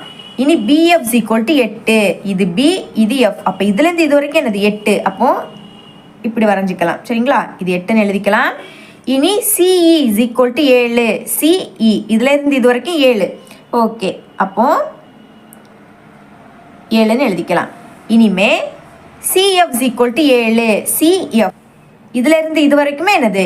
7 தான். ஓகே, எனில் நாற்கரம் ஏபிடிஇ இன் பரப்பு, நாற்கரம் ஏபிடிஇ இதோட பரப்பும் மற்றும் முக்கோணம் சிடிஎஃப் இன் பரப்பிற்கும், முக்கோணம் சிடிஎஃப் இதோட பரப்பிற்கும் உள்ள விகிதம் கேட்குறாங்க. இந்த நாற்கரத்தோட பரப்பும் மற்றும் இந்த முக்கோணத்தோட பரப்பிற்கும் உள்ள விகிதம் கேட்குறாங்க. சரிங்களா? ஓகே, ஃபர்ஸ்ட் பாருங்க, அடிப்பக்கம் சமமா இருக்கக்கூடிய 2 முக்கோணம் இங்க இருக்கு. பாருங்க, திருப்பி காமிக்கிறேன். அடிப்பக்கம் சமமா இருக்கா? இது ஒரு முக்கோணம், இது ஒரு முக்கோணம். ஃபர்ஸ்ட் இந்த முக்கோணத்தோட பக்க அளவை நான் தனியாக எழுதிக்க போறேன். அப்புறம் இந்த முக்கோணத்தோட பக்க அளவை நம்ம தனியாக எழுதிக்கலாம். ஓகேங்களா? ஃபர்ஸ்ட் இந்த முக்கோணம் ஏசிஇ எழுதியிருக்கேன் பாருங்க. முக்கோணம் ஏசிஇயில் முதல்ல மேல அடிப்பக்கம் ஏசி, ஏபி இது வந்து 2, பிசி இது 6. அப்போ 7 இருந்து சி வேணும்னா நான் என்ன பண்ணணும்? கூட்டணும். 6 2 கூட்டினா 8. அப்போ ஏசி இஸ் ஈக்குவல் டு 8. அப்புறம் ஏஇ இது என்னது? 6 எழுதிக்கலாம். AE is equal to 6. இனிமே இந்த பக்கம் சிஇ இது 7. சரிங்களா? CE is equal to 7. இனிமே இந்த முக்கோணத்தை எழுதிக்கலாமா? முக்கோணம் பிசிஎஃப், முக்கோணம் பிசிஎஃப் இல் ஃபர்ஸ்ட் பிசி என்னது? 6. இங்கே என்னது இருக்கு, 6 இருக்கு. அப்போ இதுக்கு நேரம் நம்ம எழுதிக்கலாம். அப்போ இன்னும் ஈஸியாக இருக்கும். சரிங்களா? BC is equal to 6. இனி பிஎஃப் இதுலேருந்து இது வரைக்கும் என்னது 8. பிஎஃப் 8 இருக்கு. இதுக்கு நேரம் எழுதிக்கலாம். PF is equal to 8. அப்புறம் இது சிஎஃப் இது என்னது 7. அப்போ 7க்கு நேரம் எழுதிக்கலாம். CF is equal to 7. இப்போ பாருங்க, இங்கே 8 இங்கே 8, இங்கே 6 இங்கே 6, இங்கே 7 இங்கே 7. அப்போ இங்கே இருக்கக்கூடிய பக்க அளவு தான் என்னது இங்கே இருக்கு. அப்போ இந்த ரெண்டு முக்கோணமும் எப்படி இருக்கும்? சர்வசமமா இருக்கும், சமமா இருக்கும். சரிங்களா?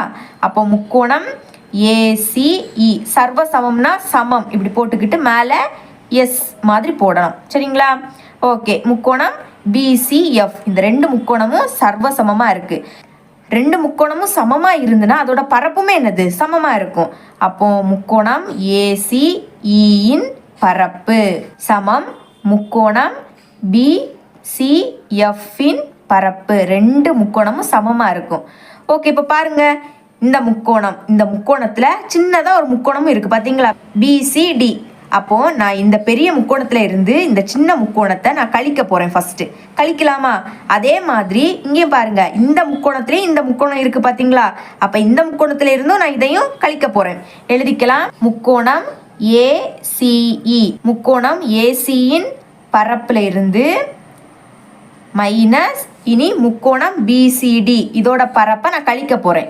முக்கோணம் பிசிடியின் பரப்பு. அதே மாதிரி முக்கோணம் பிசிஎஃப் இதுல இருந்து பிசிடி இதோட பரப்பை கழிக்க போறேன்.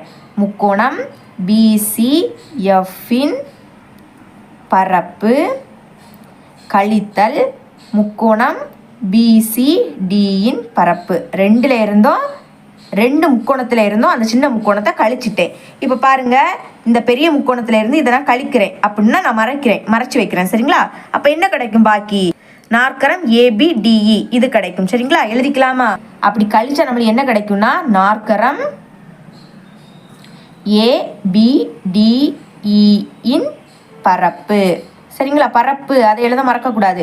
அதே மாதிரி இந்த முக்கோணத்துல இருந்து இதை நான் கழிச்சேன்னா எனக்கு என்ன கிடைக்கும்? முக்கோணம் சிடிஎஃப் கிடைக்கும். எழுதிக்கலாமா?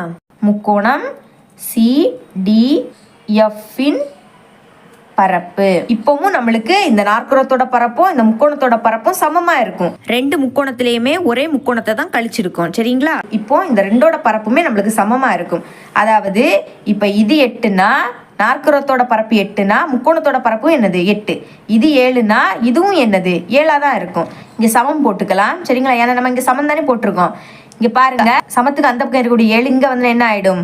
வகுத்தலா மாறிடும். அப்ப இனிமே கேன்சல் பண்ணலாமா? ஓர் 7 7 ஓர் 7 7. நம்ம இந்த மாதிரி ரெண்டுமே சமமா இருந்துன்னா அதை நம்ம வகுக்கும் போது அதாவது கேன்சல் பண்ணும்போது நம்மளுக்கு 1/1 தான் கிடைக்கும். இந்த மாதிரி வகுத்தல இருந்து அது விகிதத்துல எழுதலாமா? 1:1 இந்த மாதிரி விகிதமாகவும் எழுதிக்கலாம். சரிங்களா? ஃபைனலா ஆன்சரை கொஸ்டின்ல இருந்தே எழுதிக்கலாம். இதுல இருந்து இது வரைக்கும் அப்படியே எழுதிருங்க. உங்கள்கிட்ட சொன்னதை தான் நான் அப்படியே எழுதியிருக்கேன். சரிங்களா? தேர்ஃபோர் நாற்கரம் ஏபிடிஇ இன் பரப்பு மற்றும் முக்கோணம் சிடிஎஃப் இன் பரப்பிற்கும் உள்ள விகிதம் என்னன்னா 1:1 ஆகும். சரிங்களா? எது வேணாலும் இருக்கலாம், ஆனால் ரெண்டுக்குமே சமமாக இருக்கும். அப்போ அதை கேன்சல் பண்ணால் நம்மளுக்கு 1/1 தான் கிடைக்கும். அதை விகிதத்தில் எழுதுனா இதுதான் கிடைக்கும். சரிங்களா? இவ்வளோ அந்த சம். 10வது கணக்கு பார்க்கலாம். படம் 4.41 செவ்வகம் ஏபிசிடி மற்றும் இணைகரம் இஎஃப்ஜிஹெச்சில் டி ஆனது ஹெச்இ மற்றும் எஃப்ஜிக்கு செங்குத்து எண்ணில் டியின் நீளம் காண்க. உங்க புக்கில் ஒரு படம் தந்திருக்காங்க. சரிங்களா? இதுல ஏபிசிடி இது வந்து செவ்வகம்னு கொடுத்துட்டாங்க. இனி இஎஃப்ஜிஹெச் இது வந்து இணைகரம். இங்க ஹெச்இக்கும் ஜிஎஃப்க்கும் செங்குத்து தான் இந்த டி. இப்போ இந்த டியோட நீளம் என்ன அதை தான் கண்டுபிடிக்கணும். சரிங்களா? புக்கில் தந்திருக்க அதே படத்தை இங்க நான் வரைஞ்சிக்கிட்டேன். இந்த டி தான் என்னன்னா இந்த இணைகரத்தோட உயரம். சரிங்களா? அப்ப நீங்க இணைகரத்தோட பரப்பளவு அந்த ஃபார்முலாவை யூஸ் பண்ணிக்கணும். இஸ் ஈக்குவல் டு அடிப்பக்கம் இன்டு உயரம். சரிங்களா? இதுல அடிப்பக்கம் என்னன்னா இதோட மதிப்பும் தெரியாது, உயரம் தான் என்னது டி, அதோட மதிப்புமே தெரியாது. அப்பனா உயரம் அதாவது டியோட மதிப்பு தான் கண்டுபிடிக்கணும். அதை கண்டுபிடிக்கணும்னா எனக்கு இணைகரத்தோட பரப்பளவும் தெரிஞ்சுக்கணும், அதுக்கப்புறம் அடிப்பக்கத்தோட மதிப்பும் தெரிஞ்சுக்கணும். சரிங்களா? ஃபர்ஸ்ட் இணைகரத்தோட பரப்பளவு கண்டுபிடிக்கலாம். அது எப்படி கண்டுபிடிக்கிறதுனா, இந்த செவ்வகத்தோட பரப்பளவுல இருந்து இங்க மொத்தமா 4 முக்கோணம் இருக்கா, அந்த 4 முக்கோணத்தோட பரப்பளவை கழிச்சிங்கன்னா பாக்கி உள்ளே இருக்கக்கூடிய இணைகரத்தோட பரப்பளவு கிடைக்கும். சரிங்களா? நம்ம இங்க பயன்படுத்தக்கூடிய 3 ஃபார்முலாவை நான் இங்க எழுதியிருக்கேன். இப்போ இணைகரத்தோட பரப்பளவு தானே கண்டுபிடிக்கணும். அப்ப இஸ் ஈக்குவல் டு, அப்போ செவ்வகம் ABCD இதோட பரப்பளவுல இருந்து இந்த 4 முக்கோணத்தையும் கழிக்கணும். சரிங்களா? ஃபர்ஸ்ட் எழுதிக்கலாம். செவ்வகம் ABCD இன் பரப்பு அதுல இருந்து கழிக்கணும். இப்போ பாருங்க, இந்த 4 முக்கோணத்துல இந்த முக்கோணமும் என்னது சமம். அப்போ இந்த 2 முக்கோணத்துல ஏதாவது ஒரு முக்கோணத்தை பயன்படுத்தி அதோட பரப்பளவு கண்டுபிடிச்சுக்கிட்டு 2ஆல பெருக்குனீங்கன்னா இந்த 2 முக்கோணத்தோட பரப்பளவும் கிடைச்சிரும். சரிங்களா? அப்ப எழுதிக்கிறேன் பாருங்க. கண்டிப்பா பிராக்கெட் போடணும். 2 இன்டு இந்த முக்கோணத்தை பயன்படுத்த போறேன். முக்கோணம் GDH எழுதிக்கலாமா? முக்கோணம் GDH இன் பரப்பு.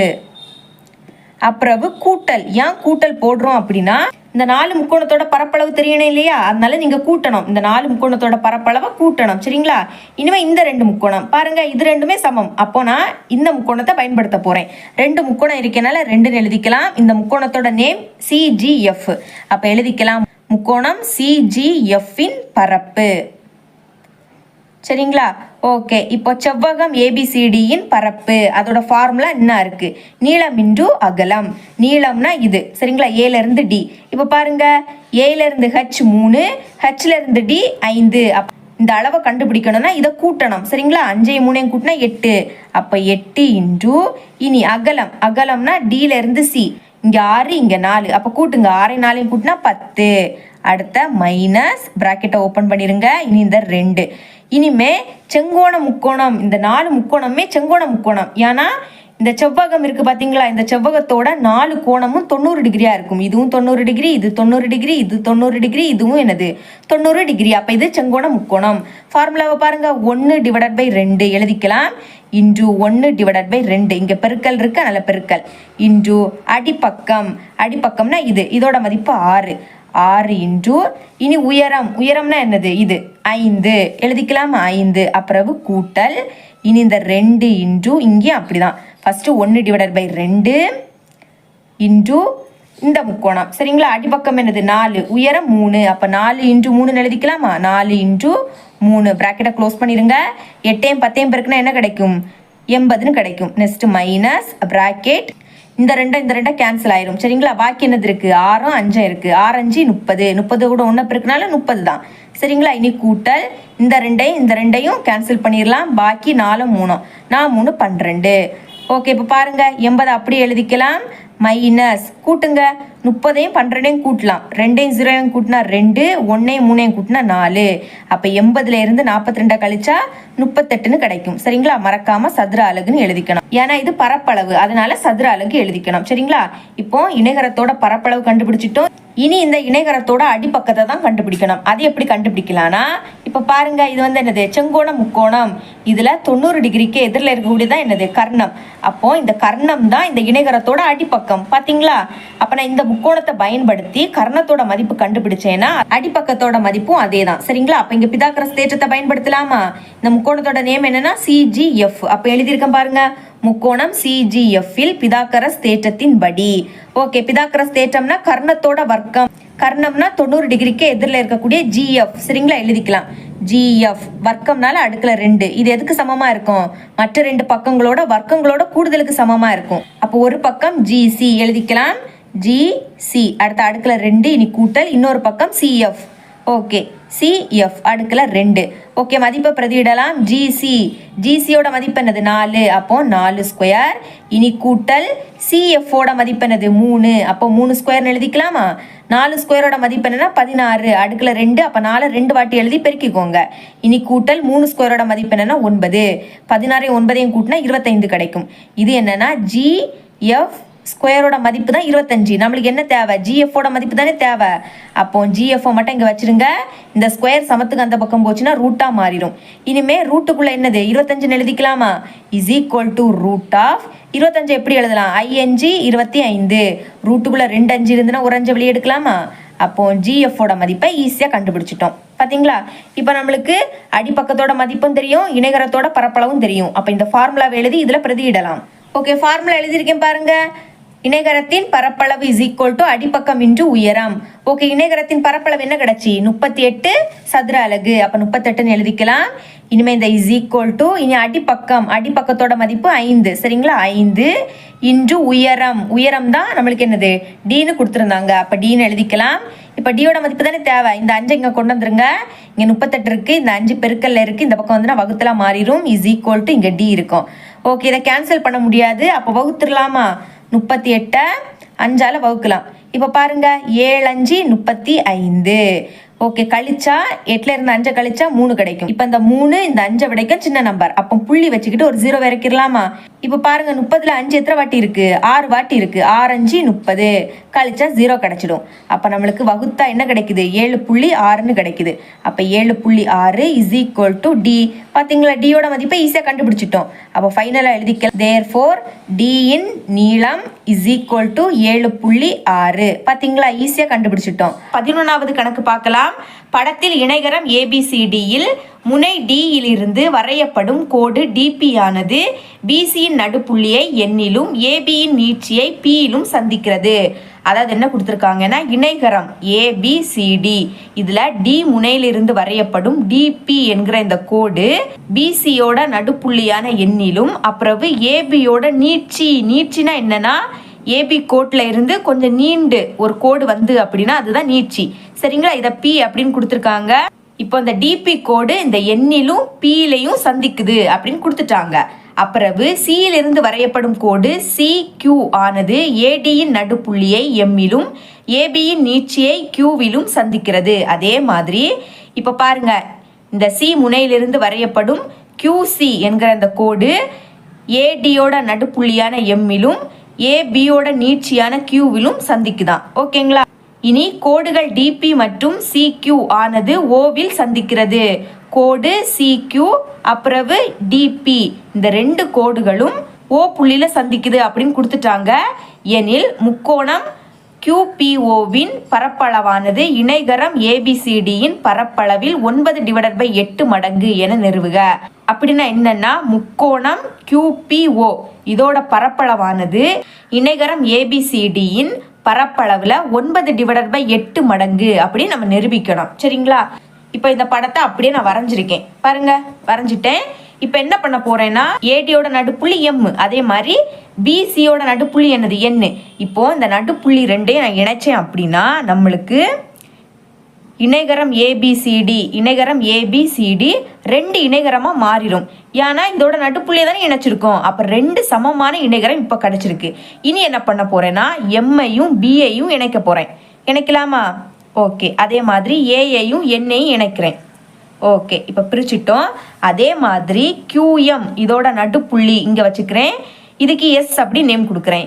இப்போ எஸ்ஐயும் ஏஐயும் இணைச்சி ஒரு கோடு வரைகிறேன். அப்போ இங்கே 2 முக்கோணமாக பிரிஞ்சிடும். இந்த முக்கோணம் 2 முக்கோணமாக பிரிஞ்சிடும். அதே மாதிரி NP இதோட நடுப்புள்ளிக்கு T அப்படின்னு நேம் கொடுக்குறேன். இப்போ இந்த T புள்ளியையும் B புள்ளியை இணைக்கலாமா? ஓகே, இப்போ நம்ம சமமான முக்கோணமாக பிரிச்சுட்டோம். இதை நம்மளுக்கு கொஸ்டின்ல முக்கோணம் QPO இதோட பரப்பளவானது இணைகரம் ABCD இன் பரப்பளவுல 9/8 மடங்குன்னு நம்ம நிரூபிக்கணும். சரிங்களா? ஃபர்ஸ்ட் முக்கோணம் QPO இதோட பரப்பளவு கண்டுபிடிக்கலாமா? எழுதிக்கிறேன் பாருங்க. முக்கோணம் QPOவின் பரப்பளவு. சரிங்களா? ஓகே, பரப்பளவு இஸ் ஈக்குவல் டு, இப்போ இந்த முக்கோணத்தை எத்தனை முக்கோணமா பிரிச்சிருக்கோம்? 1 2 3 4 5 6 7 8 9 முக்கோணமாக பிரிச்சிருக்கோம். இந்த 9 முக்கோணமும் சர்வசம முக்கோணமாக தான் இருக்கும். அதாவது எல்லா முக்கோணமும் சமமான முக்கோணமாக தான் இருக்கும். எழுதிக்கலாமா? 9 சர்வசம முக்கோணம். ஓகே, இந்த 9 அப்படி எழுதிக்கலாம். இன்டு பரப்பளவு தானே கண்டுபிடிக்கணும். அப்போ அந்த முக்கோணத்தோட பரப்பளவு கண்டுபிடிக்கக்கூடிய ஃபார்முலா என்னன்னா, 1/2 இன்டு பி இன்டு ஹெச். பின்னா அகலம், ஹெச்னா உயரம். சரிங்களா? இதெல்லாம் சமன்பாடு 1 அப்படின்னு எடுத்துக்க போறேன். இனிமே இணைகரத்தோட பரப்பளவு ABCD. இந்த இணைகரத்தோட பரப்பளவு கண்டுபிடிக்கலாமா? எழுதிக்கிறேன் பாருங்க. இணைகரம் ABCD இன் பரப்பளவு இஸ் ஈக்குவல் டு இப்போ பாருங்க, இந்த ஏபிசிடி என்கிற இந்த இணைகரத்தை எத்தனை முக்கோணமாக பிரிச்சிருக்கோம் அதை கவுண்ட் பண்ணி எழுதலாமா? 1 2 3 4 5 6 7 8 8 முக்கோணமாக பிரிச்சிருக்கோம். எழுதிக்கலாம். 8 சர்வசம முக்கோணம் இஸ் ஈக்குவல் டு 8 அப்படி எழுதிடலாம். இன்டு இனி முக்கோணத்தோட பரப்பளவு கண்டுபிடிக்கக்கூடிய ஃபார்முலா என்னது? 1 divided by 2 into B into H. அதை இங்கே எழுதிக்கலாம். 1 divided by 2 into B into H. Okay, இப்போ பாருங்க, 1 8 பெருக்குனா 8 8 டிவைடட் பை இந்த 2 அப்படியே எழுதிருங்க. Into B into H. Cancel பண்ணலாமா? ஓ 2 2 நான் 2 8. இப்போ இங்கேயும் பிஹெச் இருக்கு, இங்கேயும் பிஹெச் இருக்கு. நான் இங்கே பிஹெச்சோட மதிப்பை கண்டுபிடிச்சி இந்த சமன்பாட்டில் பிரதியிட்டேன் அப்படின்னா நம்மளுக்கு ஈஸியாக ஆன்சர் கிடைச்சிரும். ஓகே, அப்போ இங்கே பிஹெச்சை மட்டும் இங்கே வச்சிருங்க. இந்த சைடு என்னது இருக்கு? இணைகரம் ஏபிசிடியின் பரப்பளவு எழுதிக்கலாம். இணைகரம் ஏபிசிடி இன் பரப்பளவு. இது அப்படி இங்கே இன்னொரு கூட எழுதிக்கிறேன். இணைகரம் ஏபிசிடியின் பரப்பளவு. இப்போ பாருங்க, இங்கே 4 மட்டும் தானே இருக்குது. அதுவும் இந்த 4 பெருக்கல்ல இருக்குது. அப்போ சமத்துக்கு எந்த பக்கம் வந்துன்னா வகுத்தில் மாறிடுமா? அப்போ டிவைடட் பை 4ன்னு எழுதிக்கலாம். Is equal to B H. இதை இப்போ சமன்பாடு 2 அப்படின்னு எடுத்துக்க போகிறேன். சரிங்களா? இப்போ பிஹெச்சோட மதிப்பு தெரியும். இதை சமன்பாடு 1ல் பிரதியிடலாமா? ஓகே, எழுதியிருக்கேன் பாருங்க. சமன்பாடு 2ஐ சமன்பாடு 1ல் பிரதியிட அப்படின்னு எழுதிக்கிட்டு சமன்பாடு 1 நான் அப்படியே எழுதிக்கிட்டேன். ஓகே, இப்போ இந்த சைடு அப்படியே எழுதிக்கலாம். முக்கோணம் QPOவின் பரப்பளவு இஸ் ஈக்குவல் டு இனி 9 1 பெருக்குனா 9 தான். 9 டிவைடருக்கு கீழே இந்த 2 இன்டு பி இன்டு ஹெச்சுக்கு பதில் என்ன எழுதிக்கணும்? இணைகரம் ஏபிசிடியின் பரப்பளவு டிவைடட் பை 4. இதை அப்படியே எழுதிக்க போகிறேன். பி இன்டு ஹெச்சுக்கு பதில். சரிங்களா? எழுதிக்கலாம் பாருங்க. இணைகரம் ஏபிசிடியின் பரப்பளவு டிவைடருக்கு கீழே இந்த 4. சரிங்களா? இப்போ பாருங்க, 9 அதை அப்படியே எழுதிக்கலாம். இனி கீழே என்னது இருக்கு? 2. இங்கே என்னது இருக்கு? 4. இடையில பெருக்கல் இருக்கு. அப்போ பெருக்கி எழுதுங்க. நான் 2 8. அப்போ 9 டிவைடட் பை 8. இனி மேலே என்னது இருக்கும்? இணைகரம் ஏபிசிடியின் பரப்பளவு. அதை மட்டும் அப்படியே எழுதிருங்க. பிராக்கெட்டில் எழுதிடலாமா? ஓகே, இணைகரம் ஏபிசிடியின் பரப்பளவு. ஓகே, இந்த பக்கம் என்னது இருக்கும்? முக்கோணம் QPOவின் பரப்பளவு எழுதிக்கலாம். முக்கோணம் QPOவின் பரப்பளவு. இதை தான் உங்கள் கொஸ்டினில் நிரூபிக்க கேட்டிருந்தாங்க. முக்கோணம் QPOவின் பரப்பளவு இணைகரம் ஏபிசிடியின் பரப்பளவில் 9 டிவைடட் பை 8 மடங்கு. இப்படி நம்ம நிரூபிக்கணும். சரிங்களா? இனிமேல் ஃபைனலாக என நிரூபிக்கப்பட்டதுன்னு எழுதிருங்க. இங்கே எழுதிக்கலாம். என நிரூபிக்கப்பட்டது. இந்த பயிற்சி 4.2ல இதுதான் கடைசி கணக்கு. என்னோட டீச்சிங் உங்களுக்கு பிடிச்சிருந்துன்னா மறக்காம நம்ம சேனலை சப்ஸ்கிரைப் பண்ணி பக்கத்துல பெல் ஐக்கனை கிளிக் பண்ணுங்க. அப்பதான் நம்ம அப்லோட் பண்ற வீடியோட நோட்டிஃபிகேஷன் உங்களுக்கு உடனே வரும்.